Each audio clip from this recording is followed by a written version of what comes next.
لا حول ولا قوة الا باللہ العلی العظیم۔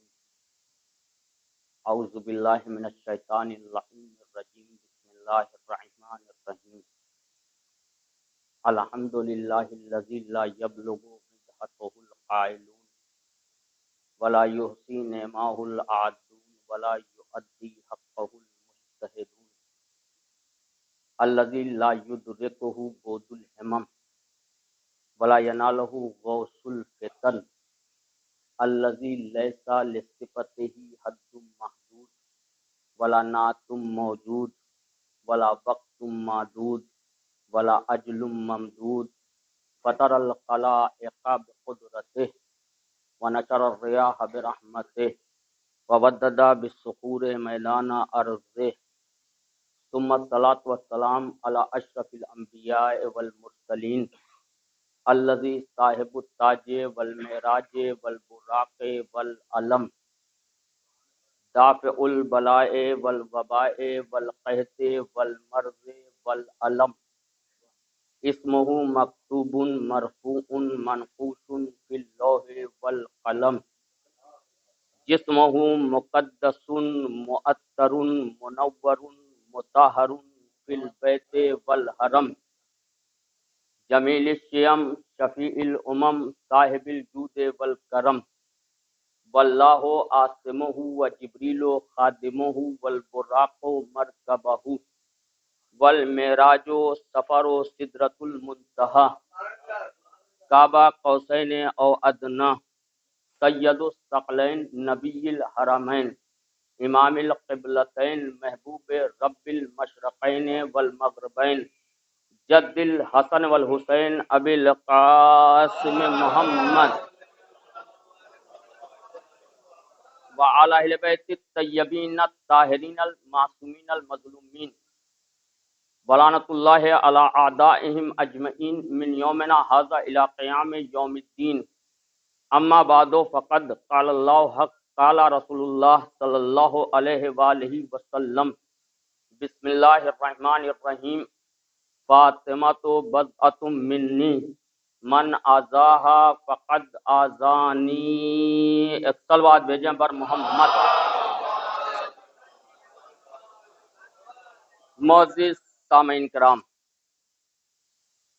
عزاداران شہزادی کونین، یقیناً یہ ہمارے لیے بھی شرف ہے کہ شہزادی نے اپنے ذکر کے لیے ہمارا انتخاب کیا۔ مومنین کے لیے شرف یہ ہے کہ شہزادی کے ذکر میں وہ شریک ہوئے، اور بہرحال کیونکہ یہاں پر ہمارے دو بڑے بھائی موجود ہیں، سرکار مولانا منتصر صاحب اور ہمارے غلام مصطفیٰ بھائی، یہ بڑے بھائی ہیں دونوں، اور بہرحال ان لوگوں کی موجودگی میں کوشش کروں گا کہ آیا بطور اصلاح کچھ پیغامات جو ہے وہ پہنچائے جائیں۔ اور کیونکہ اکثر میں یہ کہتا ہوں کہ اگر کوئی بھی مجلس میں آپ جا رہے ہیں، ذکر کے لیے جا رہے ہیں یا سننے کے لیے جا رہے ہیں، تو یہ مت سوچو کہ یہ تم جا رہے ہو، بلکہ یہ انتخاب وہاں سے ہوا ہے، اور جب انتخاب وہاں سے ہوا ہے تو پھر اسی اعتبار سے کہ جس کا ذکر ہے وہ اپنا، اور کیونکہ عموماً بہرحال آپ سب جانتے ہیں اور پہچانتے ہیں، کوئی بہت زیادہ جو ہے وقت نہیں لوں گا، کوشش یہ رہے گی کہ مختصر سے وقت میں چند باتیں آپ تک پہنچانے کی کوشش کروں گا۔ اور آغاز میں گزارش یہ کر دوں کہ ایک حصہ جو گفتگو کا ہوگا وہ شہزادی کی عظمت کا ہوگا، دوسرا حصہ جو ہوگا وہ خطبہ صدق کے چند جملے ہوں گے۔ اگر آپ متوجہ رہیں گے تو انشاءاللہ جو ہے یہ ادنا سا طالب علم جو ہے، کیونکہ عموماً شہزادی کی عظمت، شہزادی کا مقام، شہزادی کا مرتبہ، وہ مرتبہ کہ جو ملکہ قیامت ہے، جو فخر مریم ہے، جو افتخار آسیہ ہے، جو انسیہ حورہ ہے، جو راضیہ ہے، مرضیہ ہے، زاہدہ ہے، عابدہ ہے، وہ شہزادی کی جو مادر حسنین بنت رسول الثقلین جناب فاطمہ زہرا صلوات اللہ علیہا کی عزا ہے، اور انشاءاللہ گفتگو میں شہزادی کی محبت کے حوالے سے عرض کروں گا کہ شہزادی کی محبت اور شہزادی کا مرتبہ، اور ایک جملہ آغاز میں عرض کر دوں کہ اصل مومن وہ ہے کہ جو شہزادی کی معرفت رکھتا. سارا جو ہے وہ مسئلہ جو ہے وہ یعنی یوں کہا جائے یا اور عرض کر دیں کہ مومن اور منافق کے لیے کہا جاتا ہے کہ علی کا ذکر، لیکن میں تو یہ کہتا ہوں مومن اور منافق کے لیے فاطمہ کا ذکر کر دیا جائے تو مومن اور منافق جو ہے وہ خود سامنے آ جائیں گے. اور یہی وجہ ہے. لیکن اگر یہاں پر میں ایک بات اور عرض کروں کہ اگر آپ دنیا میں تلاش کریں گے کہ جو لوگ جن لوگوں نے مذہب حقہ کو قبول کیا، اس میں زیادہ افراد وہ ملیں گے کہ جنہوں نے خطبہ فدق کو پڑھا. سب سے زیادہ افراد وہ ملیں گے کہ جن سے اگر پوچھا جائے کہ آپ نے مذہب حقہ کو کیسے قبول کیا تو وہ یہی جواب دیں گے کہ ہم نے شہزادی کے خطبے کا مطالعہ کیا تو جو ہے وہ ہمیں جو ہے وہ حق سمجھ میں آیا اور باطل سمجھ میں آیا.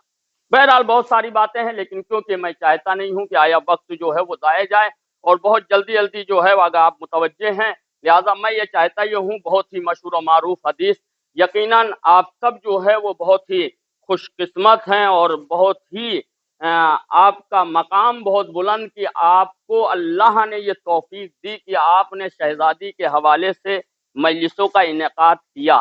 لیکن ایک بات اور عرض کر دیں کہ شہزادی کا مرتبہ یہ ہے کہ شہزادی کے لیے جو خرچ کیا جائے گا، کوئی یہ نہ سوچے کہ آیا ہم خرچ کر رہے ہیں، نہیں، بلکہ شہزادی کے لیے ابھی انشاءاللہ گفتگو میں عرض کریں گے کہ اسی حدیث کے حوالے سے جو پیغمبر کی مشہور و معروف حدیث ہے، اس حدیث کے ذیل میں چند جملے اور خطبہ فدق کے حوالے سے چند جملے اور انشاءاللہ ربط مصائب اور ختم دعا. آپ متوجہ رہیں. یقیناً حدیث جو ہے وہ بچے کے ذہن نشین ہے اور ظاہر سی بات ہے غالباً اگر میں یہ کہوں تو غلط نہیں ہوگا کہ آج یہ تیسرا دن مجلس کا ہے تو میرے خیال سے دونوں دن جو ہے وہ آپ نے ہمارے بڑے بھائیوں سے جمال حیدر ہلوری صاحب سے بھی اس حدیث کو سنا ہوگا اور سرکار جناب منتصر صاحب سے بھی کہیں نہ کہیں درمیان مجلس اس حدیث کا ذکر ضرور آیا ہوگا.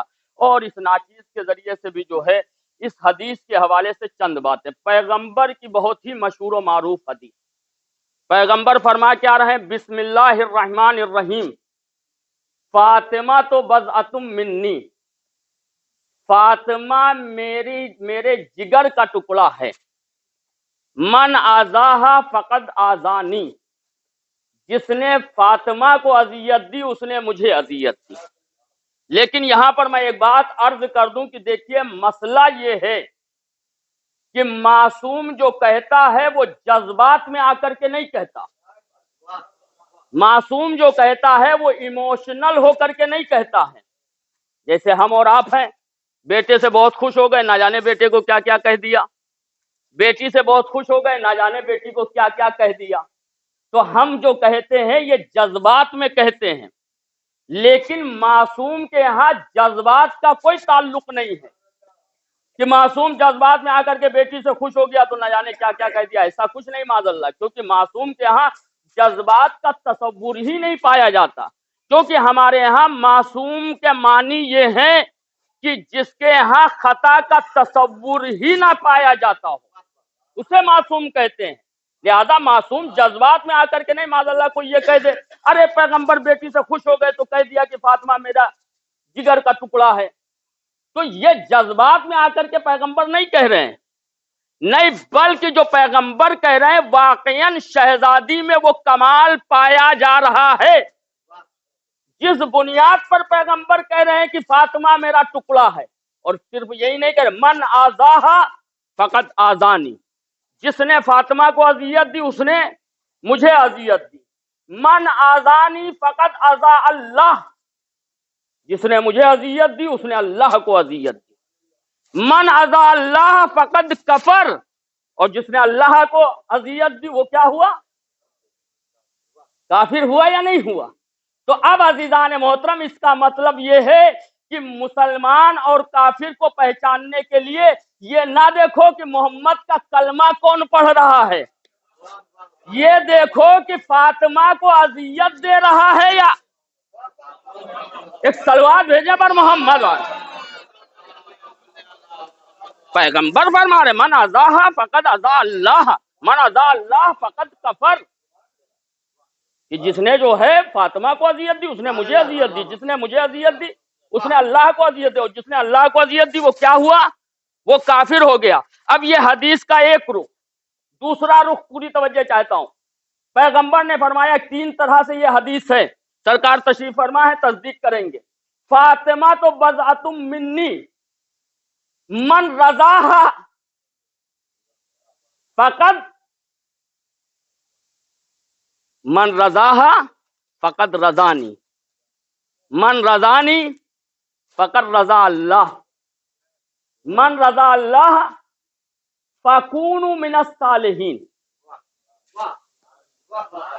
پوری توجہ چاہتا ہوں، پیغمبر کیا فرما رہے ہیں؟ پیغمبر فرما رہے ہیں کہ فاطمہ میرا جز ہے، جس نے فاطمہ کو راضی کیا اس نے اللہ کو راضی کیا، جس نے فاطمہ کو راضی کیا اس نے مجھے راضی کیا، اور جس نے مجھے راضی کیا اس نے اللہ کو راضی کیا، اور جس نے اللہ کو راضی کیا، ایک صلوات بھیجیں پر محمد والے،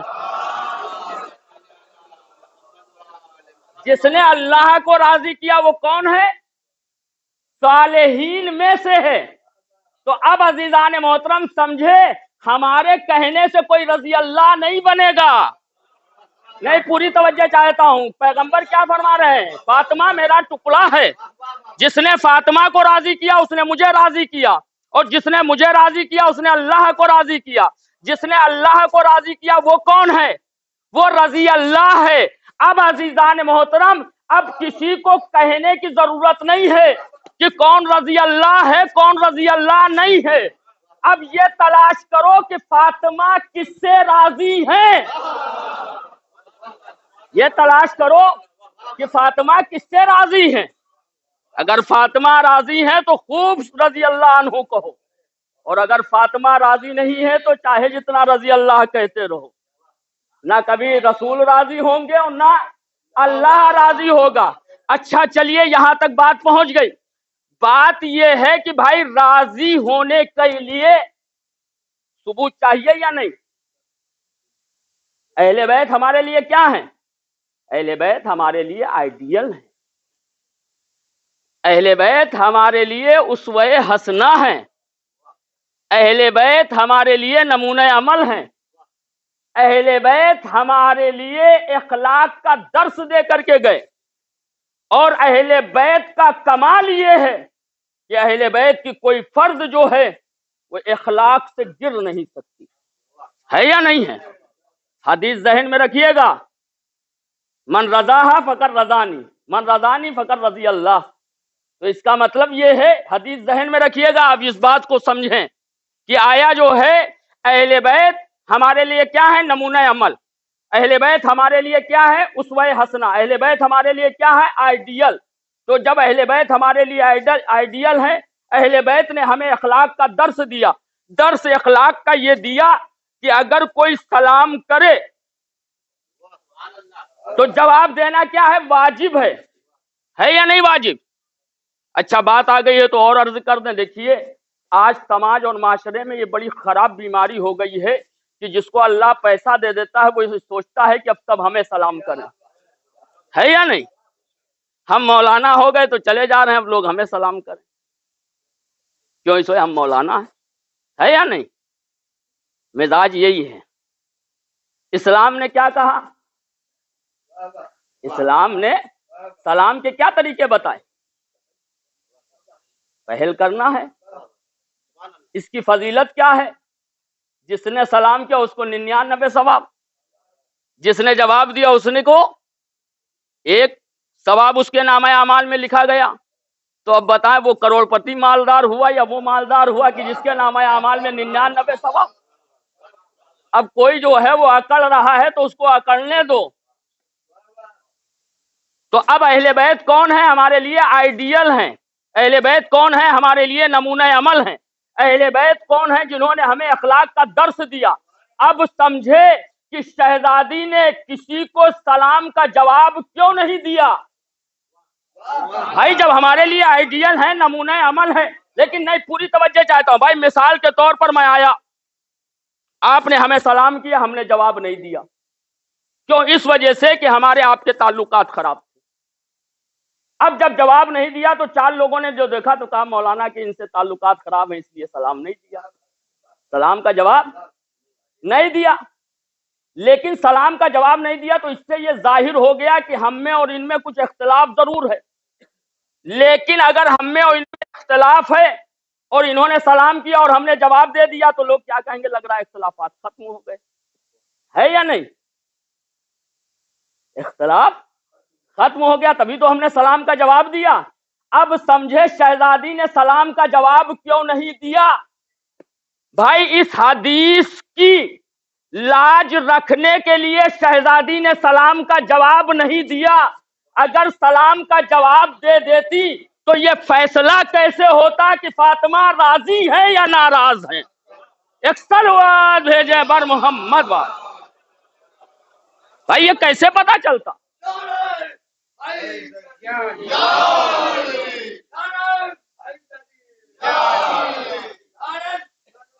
اللہم صلی۔ دیکھیے اب یہ نوجوانوں کے لیے ہے یہ نعرہ، ہے یا نہیں؟ کہ اب آیا اگر صفدر بھائی نعرہ لگا رہے ہیں تو پھر اب جو نوجوان ایک سلوات بھیجے پر محمد با۔ اب ان نوجوانوں کو اگر ٹھنڈک کا احساس ہو تو بہرحال جو ہے، بہرحال تو عزیزان محترم شہزادی نے اس حدیث کی لاج کو بچانے کے لیے شہزادی نے سلام کا جواب نہیں دیا۔ اگر شہزادی سلام کا جواب دیتی تو یہ کیسے فیصلہ ہوتا کہ آیا فاطمہ کس سے ناراض ہیں اور کس سے راضی؟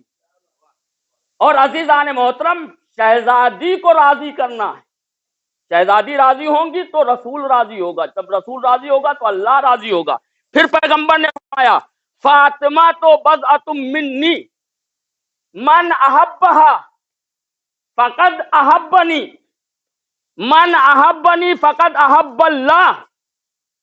فاطمہ میرا ٹکڑا ہے، جس نے فاطمہ سے محبت کی اس نے مجھ سے محبت کی، اور جس نے مجھ سے محبت کی اس نے اللہ سے محبت کی، ہے یا نہیں حدیث؟ جس نے مجھ سے محبت کی اس نے اللہ سے محبت کی۔ اب عزیزان محترم یہاں پر 2 جملے اور اس کے بعد جو ہے آگے کی گفتگو۔ پیغمبر کیا فرما رہے ہیں کہ فاطمہ میرے جگر کا ٹکڑا ہے، جس نے فاطمہ سے محبت کی اس نے مجھ سے محبت کی، جس نے مجھ سے محبت کی اس نے اللہ سے محبت کی۔ گویا اس کا مطلب یہ ہے کہ اس میں شرط ہے اور جزا ہے۔ نہیں پوری توجہ چاہتا ہوں، اس میں شرط پھر جزا، بغیر شرط کے جزا نہیں ملے گی۔ شرط کیا ہے؟ شرط ہے فاطمہ سے محبت، ہے یا نہیں؟ شرط کیا ہے؟ فاطمہ سے محبت شرط ہے۔ جزا تب ملے گی کہ جب فاطمہ سے محبت ہوگی تو رسول سے محبت، رسول سے محبت تو اس کا مطلب اللہ سے محبت۔ لیکن عزیزان محترم آج مسئلہ یہی ہے کہ عموماً ہمارے یہاں محبت کا جو معیار ہے وہ الگ ہے، اوروں کے یہاں محبت کا معیار جو ہے وہ الگ ہے۔ یہاں شرط کے ساتھ جزا ملے گی، اور اگر شرط نہیں ہے تو پھر جزا نہیں ہے۔ شرط کیا ہے؟ فاطمہ سے محبت کی شرط ہے۔ اب ہمارے یہاں یہ کہا جاتا ہے کہ آیا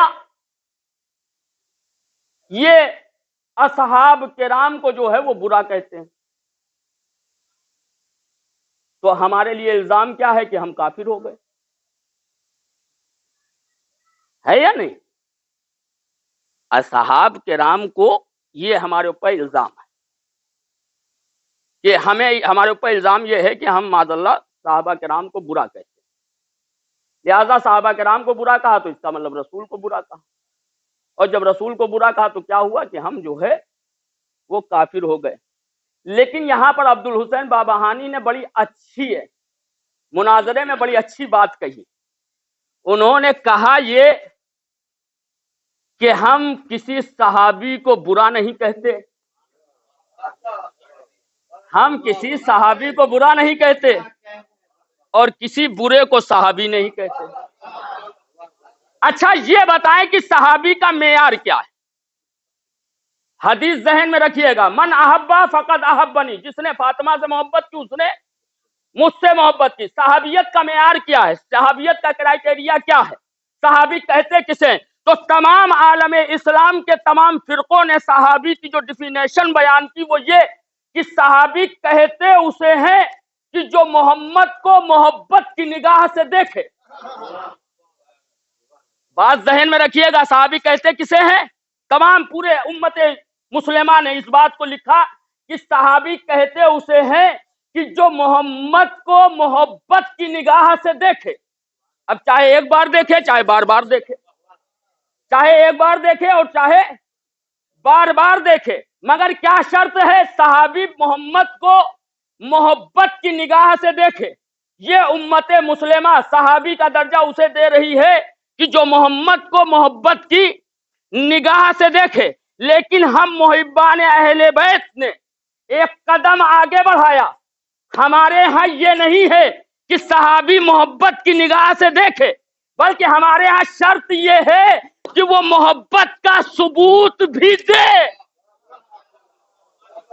ہمارے ہاں صرف یہ نہیں ہے کہ محبت کی نگاہ سے دیکھے, نہیں, ہمارے ہاں شرط کیا ہے؟ ایک قدم ہم آگے کیا بڑھے کہ وہ محبت کا ثبوت دے کہ محبت کرتے ہیں یا نہیں بھی کرتے.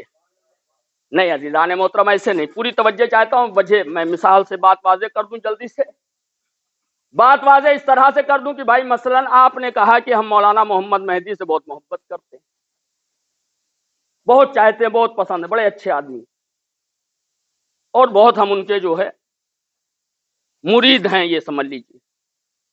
لیکن ہم جب یہاں سے گئے, جیسے ہی امام باڑے گیٹ کے باہر نکلے ویسے ہی آپ نے کہا ارے بڑے خراب آدمی, نہ جانے کس کا مال ہضم کر لیے. آپ ایک بات بتائیں, یہ محبت کہلائے گی؟ یہ منافقت کہلائے گی. کیا کہلائے گی؟ منافقت کہلائے گی. منافق ہیں یہاں منہ پر تو کہہ رہے ہیں کہ ہم بہت محبت کرتے ہیں, پھر اس کے بعد ہمارے اوپر الزام بھی لگا رہے ہیں. میں نے عرض کیا کہ آیا امت مسلمہ کے یہاں صحابی کہتے اسے ہیں کہ جو محبت کی نگاہ سے دیکھے؟ ہمارے ہاں یہ ہے کہ محبت کی نگاہ سے دیکھے بھی اور ثبوت بھی دے. اب آپ بتائیں کہ وہ صحابی کیسا ہوگا کہ جو پیغمبر کو محبت کی نظر سے دیکھے بھی اور پیغمبر پر ہذیان کا الزام بھی لگائے. ایک سلوات بھیجیں پر محمد. آپ بتائیں وہ صحابی کیسا ہوگا؟ بھائی جب الزام بھی لگائے اور محبت کی نگاہ سے بھی دیکھ رہا ہے تو اس کا مطلب یہ ہے کہ وہ صحابی نہیں ہے بلکہ منافق ہے. اور یہی وجہ ہے کہ پیغمبر نے شرط رکھی ہے. شرط کیا ہے؟ فاطمہ سے محبت. اور محبت کے لیے ضروری یہ ہے کہ محبت کے ساتھ ساتھ میں ثبوت بھی دیا جائے کہ ہم آپ سے محبت کرتے ہیں. اور اگر نہیں ثبوت ہے تو اس کا مطلب یہ ہے کہ ہمارے اندر جو ہے وہ نفاق. اور یقیناً شہزادی کا مرتبہ, شہزادی کا مقام بہت بلند ہے. جتنا بیان کیا جائے کم ہے, جتنی فضیلت بیان کی جائے وہ کم ہے. مگر افسوس اور المیہ یہ ہے کہ جب ہم بنت رسول کی فضیلت بیان کرتے ہیں تو دنیا ہم پر الزام یہ لگاتی ہے کہ یہ عظمت کو حد سے زیادہ بڑھا دیتے ہیں, یہ حدیث کو گڑھ لیتے ہیں. بھائی ہماری پوری تاریخ گواہ ہے کہ ہم نے کوئی حدیث نہیں گڑھی. کہیں ملے گا جھوٹی سی جھوٹی روایت میں نہیں ملے گا کہ کہیں ہم نے جو ہے حدیث گڑھی. اب ہمیں اس پہ نہیں جانا ہے کہ کون گڑھا کون نہیں گڑھا, لیکن ابھی گفتگو جو ہے وہ خود آپ تک جو ہے وہ پہنچ جائے گی. کیا کہا گیا؟ حدیث کون سی ہم نے گڑھ لی؟ حدیث یہ گڑھ لی کہ جب شہزادی آتی تھی تو پیغمبر تعظیم کے لیے کھڑے ہو جاتے تھے, اور صرف کھڑے ہی نہیں ہوتے تھے, چند قدم آگے بڑھتے تھے اور شہزادی کے ہاتھ کا بوسہ دیتے تھے, اور پھر شہزادی کو لے کر کے آتے تھے اور اپنی جگہ پر بٹھاتے تھے. اپنی جگہ پر شہزادی کو بٹھاتے تھے. الزام یہ لگا کہ انہوں نے اپنی طرف سے حدیث گڑھ لی. اور اگر پیغمبر یہ کرتے تھے تو کیونکہ پیغمبر کا اخلاق ہمارے لیے نمونہ عمل ہے, تو اب ظاہر سی بات ہے کہ ہر باپ کا فرض یہ ہے کہ ہر باپ اپنی بیٹی کا احترام کرے. لیکن جہاں سے ہمیں شریعت ملی, جہاں سے دین ملا, جہاں سے مذہب ملا, جہاں سے ہمیں طور طریقہ بتایا گیا, وہاں یہ بھی بتایا گیا کہ بیٹی پر واجب ہے کہ باپ کا احترام کرے, نہ کہ باپ پر واجب ہو کہ بیٹی کا احترام کرے. تو اب سوال یہ پیدا ہوتا ہے کہ یہاں پیغمبر جو بیٹی کا احترام کر رہے تھے وہ آیا بیٹی کی حیثیت سے کر رہے تھے یا کوئی اور وجہ تھی؟ تو اس وجہ کو جب ہم نے تلاش کیا تو تلاش میں ملا یہ کہ اللہ نے حدیث قدسی میں ارشاد فرمایا کہ اے میرے حبیب اگر تمہیں خلق کرنا نہ ہوتا تو اس کائنات کو خلق نہ کرتا. اور پھر اللہ نے کہا کہ اے علی اگر تمہیں خلق کرنا نہ ہوتا تو میں محمد کو خلق نہ کرتا. اور پھر اللہ نے کہا کہ اے فاطمہ اگر تمہیں خلق کرنا نہ ہوتا تو نہ میں علی کو خلق کرتا نہ محمد کو خلق کرتا. نہ میں محمد کو خلق کرتا نہ علی کو خلق کرتا. اب اس حدیث قدسی سے آپ نے عظمت کا اندازہ لگایا کہ اب جو پیغمبر بیٹی کا احترام کر رہے ہیں وہ بیٹی کا احترام نہیں کر رہے ہیں، وجود کا احترام کر رہے ہیں. بھائی اگر فاطمہ نہ ہوتی تو نہ علی ہوتے نہ محمد ہوتے. ایک سلوات بھیجے بر محمد. لہذا پیغمبر بیٹی کا احترام نہیں کر رہے ہیں، وجود کا احترام کر رہے ہیں. اور یہی وجہ ہے کہ شہزادی کا وجود وہ وجود ہے کہ جس کے لیے پیغمبر کو معراج پر جانا پڑا. یہ شہزادی کے وجود کا مرتبہ ہے. اور یقیناً اگر دیکھا جائے تو شہزادی کے مرتبے کو، شہزادی کی عظمت کو، لیکن آپ وہیں دیکھیں گے کہ وہ فاطمہ کہ جو پوری حیات میں 2 مرتبہ گھر کے باہر، 2 مرتبہ شہزادی گھر کے باہر نکلی. ایک بار بابا کے ساتھ عیسائیوں کے مقابلے پر میدان مباہلہ، اور دوبارہ بابا کی وفات کے بعد منافقین کے ساتھ. یہ 2 مقام بس یہی میں لانا چاہتا تھا. اور یہ گفتگو اور ربط مصائب اور ختم دعا کہاں 2 مرتبہ، ایک بار عیسائیوں کے مقابلے پر، ایک بار منافقین کے مقابلے پر. عیسائیوں کے مقابلے پر جب گئی تو بابا کے ساتھ گئی. کون عیسائی کون نصارہ نجران جو 40 دن تک پیغمبر کے پاس آتے رہے. بحث اور مباحثہ ہوتا رہا، اللہ آیت پر آیت نازل کرتا رہا، یہ پڑھو یہ پڑھو یہ پڑھو. ہے یا نہیں؟ 1-2 دن نہیں، 40 دن تک آتے رہے. اب آپ بتائیں کہ اگر قرآن کافی ہوتا تو قرآن کا فیصلہ کیا ہونا چاہیے؟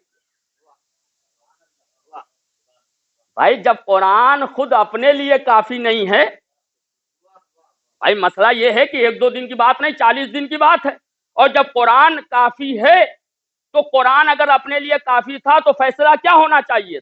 بھائی قرآن کا فیصلہ یہ ہونا چاہیے کہ میرے حبیب انہیں بھگاؤ، ہٹاؤ، اب ان سے بات نہ کرنا، ان کے قریب نہ جانا. یہ سب تھا یا نہیں تھا؟ اب ان سے کوئی بحث مباحثہ نہیں ہوگی. لیکن اس کا مطلب یہ ہے کہ قرآن خود اپنے لیے کافی نہیں ہے، بلکہ ناطق قرآن کی ضرورت ہے. بھائی اگر خود کافی ہوتا تو یہ ہٹا دیتا کہ اب ان سے کوئی بات چیت نہ کرنا، جانے دو، ہٹاؤ، یہ ہر دھرم ہے اور جاہل ہے، جو بھی چاہتا وہ قرآن کہہ دیتا. لیکن قرآن نے یہ نہیں کہا. اس کا مطلب یہ ہے کہ قرآن خود اپنے لیے کافی نہیں ہے. اگر کافی ہوتا تو یہ منع کر دیتا کہ اب میرے حبیب ان سے کوئی گفتگو نہ کرنا. لیکن قرآن کا یہ کہنا فَقُلْ تَعَالَوْا نَدْعُوا أَبْنَاءَنَا وَأَبْنَاءَكُمْ وَنِسَاءَنَا وَنِسَاءَكُمْ وَأَنفُسَنَا وَأَنفُسَكُمْ ثُمَّ نَبْتَهِلْ فَنَجْعَلْ لَعْنَةَ اللَّهِ عَلَى الْكَاذِبِينَ. اب یہاں پر رک کر کے پوری توجہ چاہتا ہوں. اب آپ یہ بتائیں یہ آیت نازل ہوئی، پیغمبر لے کر کے کس کو چلے؟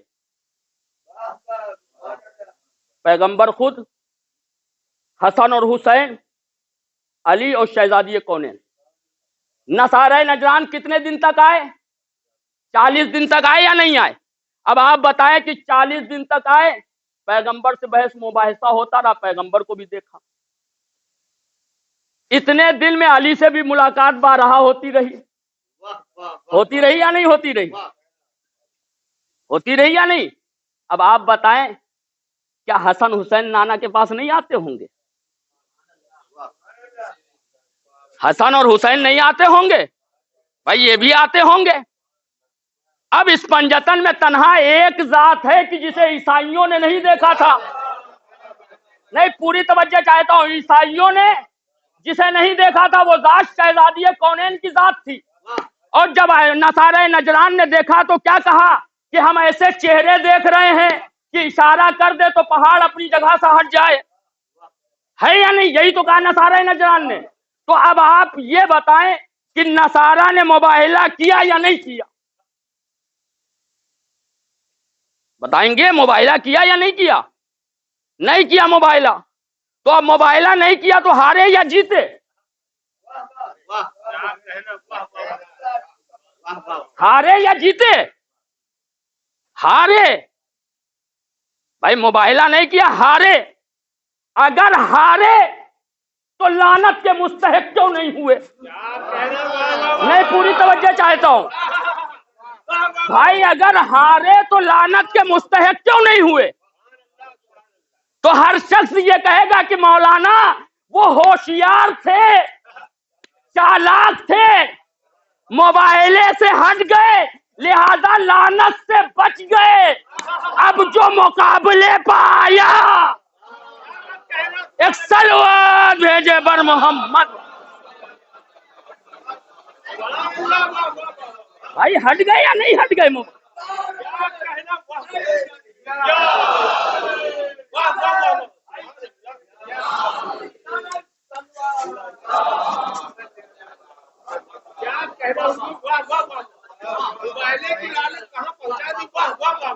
لعنت سے بچے یا نہیں بچے؟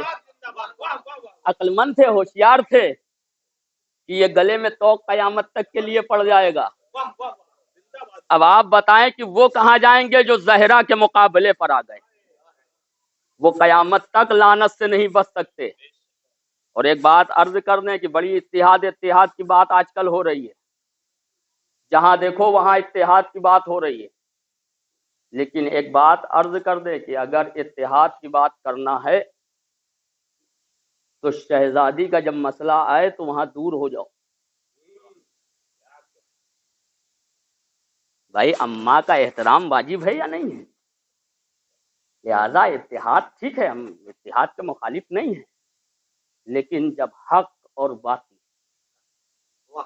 تو ضروری یہ ہے کہ حق کا ساتھ دیا جائے. کیا ضرورت ہے یہ کہنا وہ کرنا وہ کرنا؟ بھائی وجہ یہی ہے کہ بھائی دنیا کو بتایا تو جائے کہ رسول کی بیٹی کے ساتھ سلوک کیا ہوا. اور یہی نہیں بلکہ خطبہ فدق میں شہزادی نے تو دھجی اڑا دی. اور اکثر میں کہتا ہوں کہ تاریخ میں 3 خطبے وہ ہیں کہ جہاں دیے گئے وہاں آگ لگ گئی. وہ خطبے جنہیں آتشی خطبے کہتے ہیں.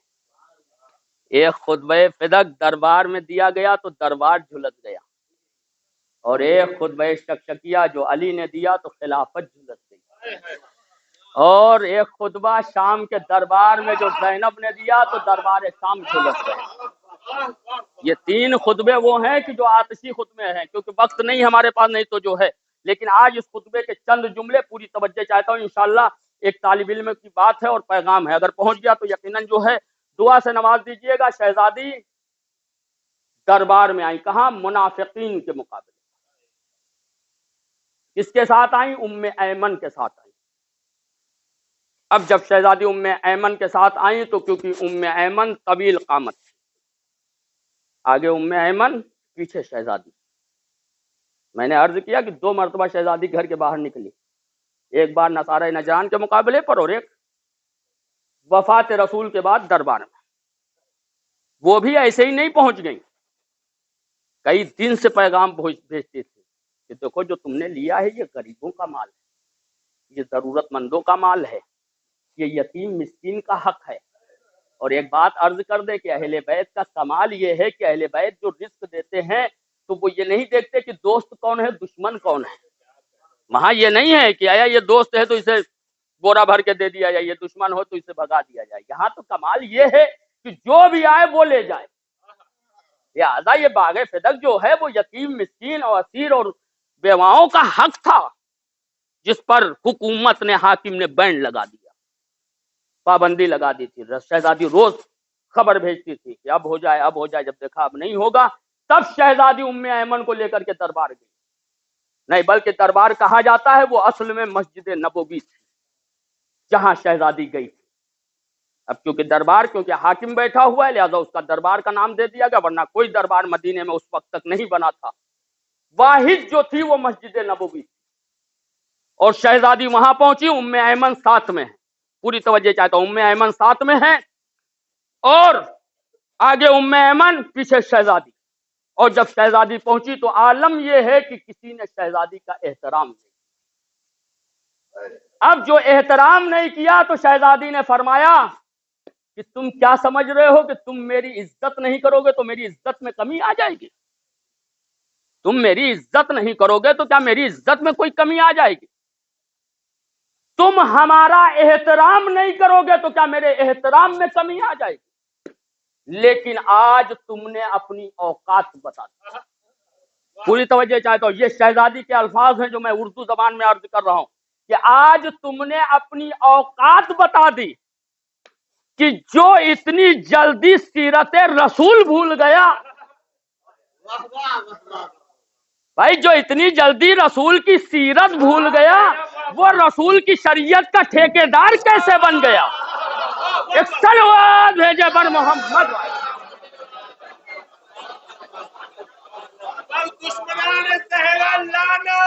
بے شمار لانا، بے شمار لانا، بے شمار، بھائی جو اتنی جلدی رسول کی سیرت بھول گیا وہ آج رسول کی شریعت کا ٹھیکیدار بنا ہوا بیٹھا ہوا، لہذا تم یہ سمجھ رہے ہو کہ ہماری عزت نہ کر کے ہماری عزت میں کمی آئے گی، ہمارا احترام نہ کر کے تم چاہتے ہو ہمارا احترام کم ہوگا، ہمارا احترام نہیں کم ہوگا، ہماری عزت میں کوئی کمی نہیں آئے گی۔ اس کی وجہ یہ ہے کہ ہمیں عزت تم سے نہیں لینی ہے، اللہ نے ہمیں عزت دار بنایا ہے۔ نہیں، اب پوری توجہ چاہتا ہوں، اب سنیں شہزادی کا، کیونکہ وقت نہیں ورنہ اور بھی بہت باتیں میں عرض کرتا، لیکن اب سنیں شہزادی نے شروع کیا، بسم اللہ الرحمن الرحیم، الحمدللہ الذی، شہزادی فرما رہے ہیں الحمدللہ الذی، ایک بات اور عرض کر رہے ہیں کہ شہزادی کے اس خطبہ فدق میں کمال یہ ہے کہ فضیلت اللہ کی، عظمت اللہ کی بیان کر رہی ہیں، فضیلت اپنی بتا رہی ہیں۔ اور ایک بات اور یہاں پر عرض کرنے، یہ خطبہ فدق جو ہے، یہ خطبہ فدق وہ ہے کہ جو نہج البلاغہ سے 25 سال پہلے خطبہ دیا گیا، اور اس خطبے کا کمال یہ ہے کہ اس کے الفاظ کو مولا کائنات نے نہج البلاغہ کے خطبات میں کئی مقام پر جو ہے جملوں کو استعمال کیا ہے۔ اور میں یہاں پر ایک بات اور عرض کرنے کی، چھٹے امام جعفر صادق علیہ السلام، شہزادی کا مرتبہ، امام فرماتے یہ ہے کہ جب دنیا علم کی تشنگی محسوس کرتی ہے تو ہمارے دروازے پر آتی ہے، اور جب ہم علم سے لطف اندوز ہونا چاہتے ہیں تو صحیفہ فاطمہ کا مطالعہ کریں، اور یہ خطبہ صحیفہ فاطمہ کا ایک جز ہے، صحیفہ فاطمہ کا ایک جز ہے۔ شہزادی فرما رہے ہیں الحمدللہ الذی جرل عین العزت من دارنا، تعریف ہو اس پروردگار عالم کی کہ جس نے ہمارے گھر کو عزت کا گھر بنایا، جس نے ہمارے گھر کو عزت کا گھر بنایا۔ من جاء بمحبت فسقا، اور جو ہمارے در پر محبت کے ساتھ آیا وہ عزت سے سرشار ہو گیا۔ پوری توجہ، ہمارے در پر محبت کے ساتھ آیا وہ کیا ہوا؟ عزت سے سرشار ہو گیا۔ اور پھر شہزادی نے فرمایا من انکر و ابغض،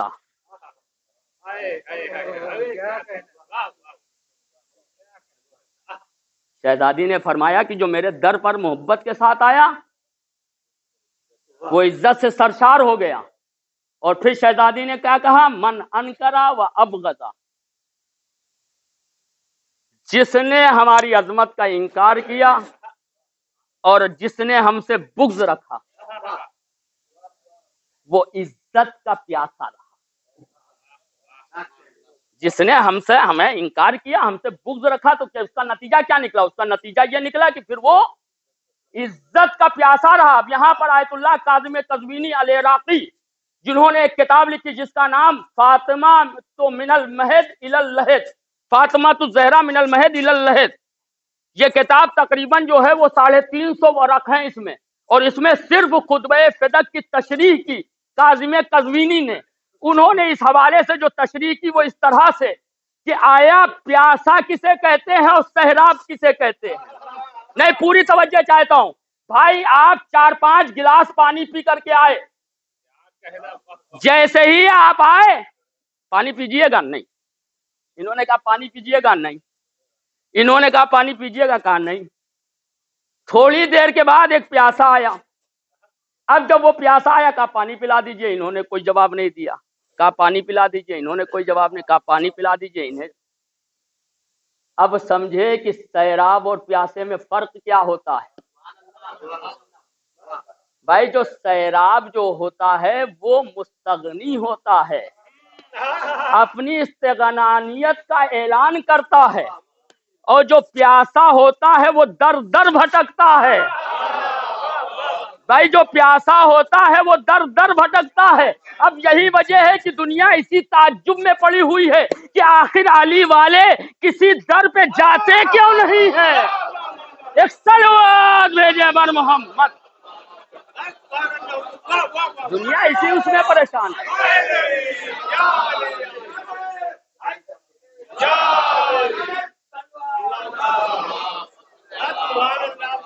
اب وقت نہیں، بہت جلدی جلدی دو چار باتیں اور 2-3 جملے جو ہے وہ اور شہزادی کے سماعت فرما لیں انشاءاللہ. جو ہے وہ پھر اگر حیات رہی اور موقع رہا، کیونکہ شہزادی ہے، اور اللہ آپ کی اس کوشش کو اور اس جد و جہد کو جو ہے وہ قبول کرے، اور ہم سب کو. اب یہاں پر کیونکہ بات آ گئی ہے تو میں نے سوچا تھا کہ اس حدیث کے حوالے سے جو پیغمبر نے فرمایا کہ من احبا فقد احبنی من احبنی فقد احب اللہ، تو اس حدیث کے حوالے سے میں نے عرض کیا تھا، ابھی یاد آ گئی بات تو میں عرض کر دوں کہ پیغمبر نے فرمایا کہ فاطمہ کی محبت جو ہے 100 مقامات پر فائدہ پہنچائی. یہ ایک عظمت شہزادی کی ہے کہ شہزادی کی محبت 100 مقامات پر فائدہ پہنچائے گی. اور ان میں سے چند مقامات جو وہ ہیں وہ اس طرح سے ہیں کہ فاطمہ کی محبت عالم نزا میں کام آئے گی، فاطمہ کی محبت قبر میں کام آئے گی، فاطمہ کی محبت پل صراط پر کام آئے گی، فاطمہ کی محبت میدان محشر میں کام آئے گی. اور پیغمبر نے فرمایا کہ فاطمہ کی محبت 100 مقامات پر کام آتی ہے. شہزادی خطبہ دے رہی ہیں اور کہہ رہی ہیں کہ تم نے ہمارا احترام نہیں کیا، تم نے ہماری عزت نہیں کی. ہمارا در وہ در ہے کہ جسے اللہ نے عزت کا در قرار دیا. جو محبت کے ساتھ آئے گا وہ عزت سے سرشار ہوگا، اور جو ہم سے ہمارا انکار کرے گا، ہم سے بغض رکھے گا، تو کیا رہے گا؟ عزت کا پیاسا رہے گا. اب شہزادی نے حمد پروردگار کے بعد جو ہے وہ اپنے بابا کی عظمت کو بیان کرنا شروع کیا. اور جب بابا کی عظمت کو بیان، اور کمال یہ رہا کہ بات کرتے کرتے ایک دم سے جو ہے شہزادی رخ بدل دیتی تھی. یہ کمال تھا شہزادی کا. بیان کرنا شروع کیا، میں اس کی بیٹی ہوں کہ جو طٰہٰ ہے، یاسین ہے، مدمل ہے، مدثر ہے، سراج المنیر ہے. وہ ہے کہ جو سید المرسلین ہے. وہ ہے کہ جس کی زبان پر وحی الہی کا پہرا لگا ہوا تھا. جو وہ ہے میرا بابا کہ جس کے اوپر مہر نبوت ختم ہو گئی. میں اس کی بیٹی ہوں اور آج تم اسی کی بیٹی کو اذیت پہنچا رہے ہو، جبکہ تم یہ بھول گئے کہ تم اونٹ کے چرواہوں کی اولادوں. یہ شہزادی کے فکر ہے. تم اونٹ کے چرواہوں کی اولادوں جو زندہ بیٹیوں کو دفن کر دیتے ہو، انہیں زندگی کا سلیقہ کیا معلوم تھا؟ یہ تو ہمارے بابا نے انسانیت کا لباس پہنا دیا، ورنہ تمہارا عالم تو ایک نالی کے کیچڑ کے مانند، ایک کیڑے مکوڑے کے مانند سے. تمہاری حیثیت کیا تھی؟ تمہاری اوقات کیا تھی؟ تمہاری حقیقت کیا تھی؟ یہ تو ہمارے بابا نے تمہیں انسانیت کا لباس پہنا دیا، ورنہ تمہاری کوئی ویلو نہیں تھی، تمہاری کوئی حیثیت نہیں. اور پھر شہزادی یہاں کے بعد پھر جو ہے، کیونکہ اس خطبے میں شہزادی نے توحید کی عظمت کو بیان کیا، بابا کی نبوت کی عظمت کو بیان کیا، پھر بالخصوص ولایت کا دفاع کیا. اور ولایت کے دفاع کے حوالے سے شہزادی نے فرمایا کہ تم اس سے بیعت کا مطالبہ کر رہے ہو کہ جس کا دسترخوان سلیمان کے دسترخوان سے زیادہ وسیع. یہ شہزادی کے فقرے ہیں. شہزادی فرما رہے تم اس سے بیعت کا مطالبہ کر رہے ہو کہ جس کا دسترخوان سلیمان کے دسترخوان سے زیادہ وسیع ہے. آیت اللہ کاظم قزوینی جو ہے اس حوالے سے جب تشریح کرتے ہیں تو وہ اس طرح سے بیان کرتے ہیں کہ شہزادی نے یہ کیوں کہا کہ سلمان کے دسترخوان سے زیادہ وسیع دسترخوان ہے، اس سے تم بیعت کا مطالبہ کر رہے ہو، تو یہ کیوں کہا شہزادی نے؟ تو اس کی وجہ یہ ہے کہ آیت اللہ کاظم قزوینی نے جو تشریح کی وہ اس طرح سے کہ سلیمان کے دسترخوان پہ وہی کھاتے تھے کہ جن کو اللہ نے فطرت میں کھانا رکھا تھا۔ بھائی یہ جو شہزادی نے کہا کہ اس سے بیعت کا مطالبہ کر رہے ہو کہ جس کا دسترخوان سلیمان کے دسترخوان سے زیادہ وسیع ہے، کمال کیا ہے؟ کیونکہ سلیمان کے دسترخوان پہ وہ کھاتے تھے جن کی فطرت میں کھانا تھا۔ علی کا دسترخوان وہ ہے کہ جن کی فطرت میں کھانا تھا وہ بھی کھاتے تھے، اور جن کی فطرت میں نہیں تھا وہ بھی روٹیاں لے کے جاتے۔ ایک سلوات بھیجیں پر محمد۔ اس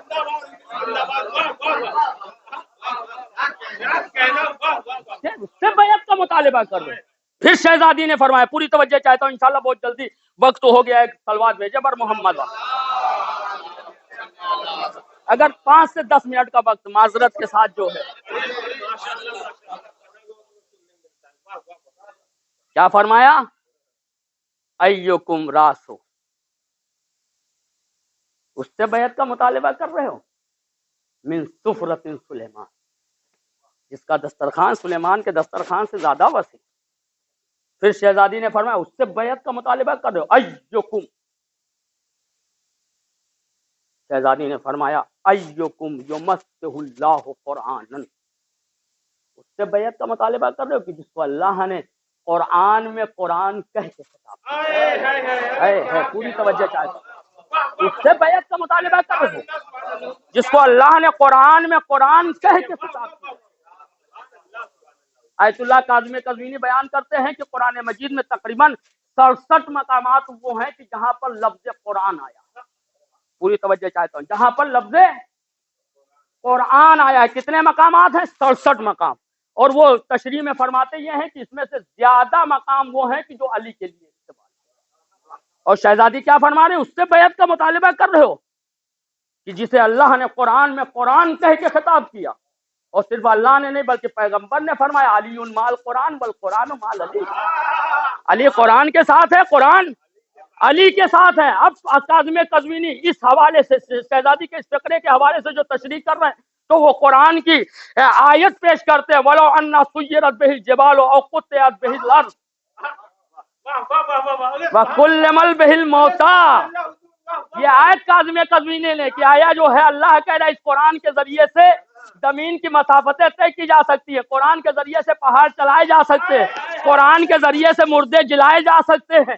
چلیے ہمارے ساتھ قرآن لے کر کے پہاڑ کے سامنے کھڑے ہوتے ہیں، دیکھیں قیامت تک کھڑے ہو سکتے ہیں، پہاڑ چلے گا؟ نہیں چلے گا۔ زمین کی مسافت طے ہو گئی، رات زیادہ ہو گئی، 11 بج گیا، جانا چاہتے ہیں بہرائچ، قرآن لے کر کے میدان میں کھڑے ہو جائیں کہ بجائے بس پکڑنے کے یہاں پہنچ جائیں گے؟ ہوگا ایسا؟ پوری رات کیا کئی سال کھڑے رہیں گے؟ نہیں ہوگا۔ ہوگا؟ قرآن کے ذریعے سے پہاڑ چلائے جا سکتے ہیں، زمین کی مسافت طے کی جا سکتی، مردے زندہ۔ تو عزیزان محترم، یہ قرآن ثابت نہیں ہے، یہ قرآن ناطق ہے۔ نصارہ نجران نے کہا اشارہ کر دے تو پہاڑ اپنی جگہ سے ہٹ جائے، قرآن ناطق ہے، ایک قدم مدینے میں رہتا ہے اور ایک قدم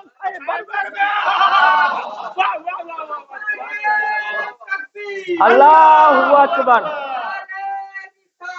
یا رسول اللہ،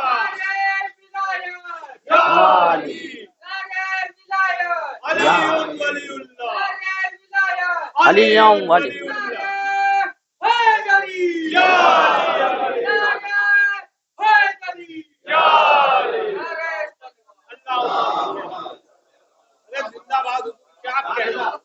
قرآن کے ذریعے مردے جلائے جا سکتے ہیں۔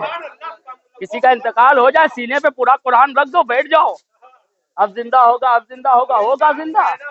4 دن بعد بدبو پھیلنے لگے گی، ہوگا نہیں ہوگا؟ تو یہ قرآن ثابت ہے، قرآن ناطق ہوگا، جو ٹھوکر مار دے گا تو مردہ۔ تو یہ شہزادی فرما رہی، اس سے بیعت کا مطالبہ۔ اب سنیں لہجہ شہزادی کا۔ پھر شہزادی نے کہا کہ اس سے بیعت کا مطالبہ کر رہے ہو؟ اگر میدان جہاد میں اس کی تلوار نہ چلتی تو تمہاری ہڈی اور بوٹیوں کا پتہ نہ چلتا، تمہارا وجود نہیں، اگر علی کی ذوالفقار نہ چلتی تو تمہاری ہڈی